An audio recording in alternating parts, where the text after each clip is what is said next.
ئەم هەویرە بە وزەی خۆر شێلدراوە و ئامادەش دەکرێت تاوەکو هەر بە وزەی خۆر ببرژێندرێت. ئێرە کارگەیەکی بچووکی بەرهەمهێنانی نان و شیرینیە لە شاری سیدنی ئوستورالی. بە پشتبەستن بە وزەی خۆر پلەی گەرمی ناو فڕنەکە تاوەکو زیاتر لە 200 پلەی سەدی بەرز دەکرێتەوە. ئەم پرۆژەیە یەکێکە لە 50 گەورەترین پرۆژەکانی ئوسترالیا کە پشت بە وزەی خۆر دەبەستێت. وەبەرهێنەران هەوڵ دەدەن سەرمایەکانیان لەم کەرتەدا بخەنە گەڕ.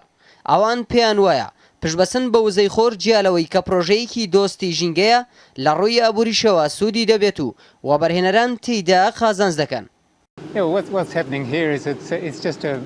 ئەوەی لێرە ڕوودەدات بریتە لەمە تەنها وەبەرهێنانێکی زۆر باشە بۆ خەڵک کە سەبارەت بە ژینگە نیگەرانیان هەیە. ئەماوە بەرهێنانێکی باشە بۆ هەر کەسێک لە ڕاستیدا، بەڵام پارەکانیان دەخەنە گەڕ و دواتر دوای چەند ساڵ چوارەکی هەر شتێک کە بەرەم هێنرابێت دەدرێت بەوان. دوای ئەو هەموو کاتەش ئەوان هەموو سەرمایەکەیان بەدەست دێننەوە لەگەڵ نیوەی سەرمایەکەش بە زیادەوە.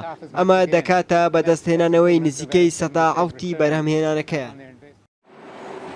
بەشێک لە وەبەرهێنەران بە پشک و بە سەرمایەی سنووردار لەم پرۆژەدا بەشدارن.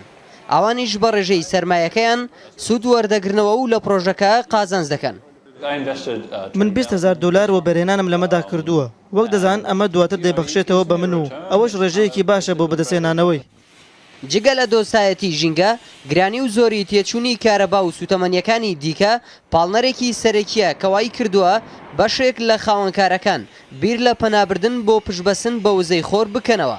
لە ئوسترالیا دەیان $1,000,000 لە پرۆژەی هاوشێوەی ئەم سەمونخانەیەدا خراونەتە وەبەرهێنان.